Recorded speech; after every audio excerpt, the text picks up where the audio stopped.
My gaming group and I just started an 8-week long Halloween themed campaign. This will last until the final week of October. I have been working very slowly, mind you, on this campaign setting for 5 years now, and I call it the Sawin campaign. At first, set in my homebrew world of Tarna, and has gone through a few iterations, at least as far as the map is concerned. After following Necrotic Gnome's Dolmenwood development for actually a few years, I was a Patreon supporter at $6 a month, and seeing how Gavin Norman, that is one of the best RPG writers in the business, watching how he put together Dolmenwood, I switched up how I was doing things so that this setting could be dropped into any campaign world.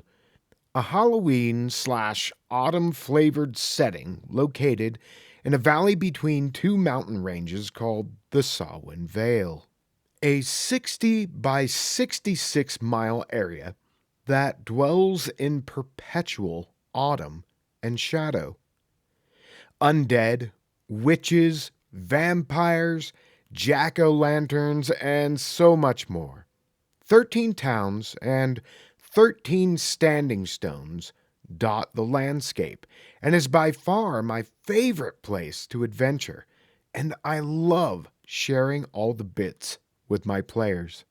I am aiming to make the setting as system neutral as I can, but this time around we are using EZD6 as the game engine for this 8-week long campaign. For those of you that don't know, EZD6 is a highly hackable, rules-light game designed by DM Scotty of DM's Craft here on YouTube and published by Runehammer Games. Oh, and I just came out with a hero path for a witch that you can get if you're a Patreon member or on DriveThruRPG. There's a link down in the dungeon if you're interested. I have put some time into crafting terrain and amassing a few Halloween-inspired miniatures. Like a lot of games these days, even ones that I'm creating, EZD6 uses zones for combat, something akin to near, close, and far distances, which is great. But I like pulling out my 3x4 tabletop and homemade battle mat.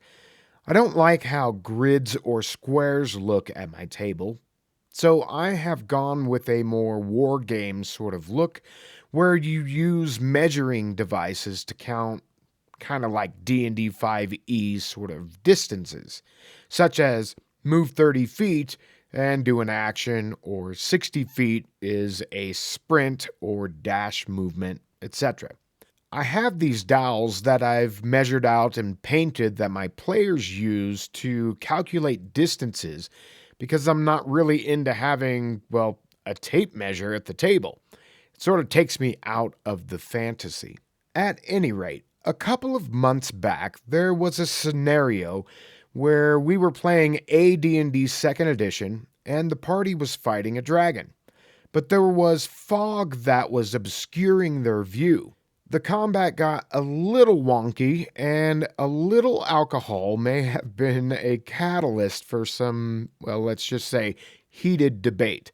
As well, I had no real way of showing fog at the table, and so that element was sometimes forgotten by some of the players as well as myself.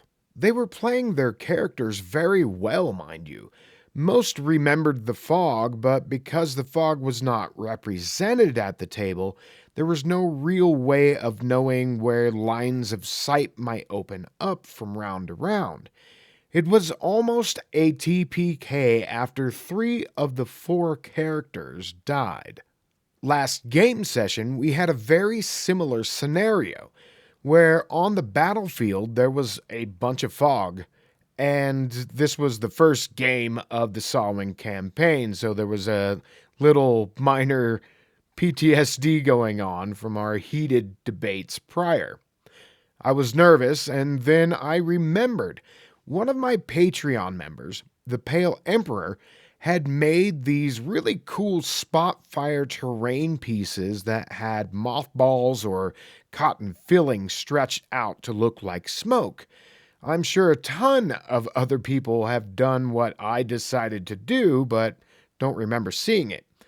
I, being a puppeteer, make sure you watch season 1 of Dungeons and Puppets. I, being a puppeteer, knew I had some stuffing or filling, and I went and got my bag as I was setting up the scenario and threw out tufts of white filling on the battle mat to simulate fog, moving them from round to round.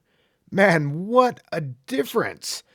I know all of you out there that use miniatures have probably always done something like this, but it was an aha moment for me, a pure strike of revelation, and I figured I'd share it with you. This is literally the easiest terrain effect ever. What other crazy simple terrain effects might I not know about? Share it in the comments so that I and others can know about it.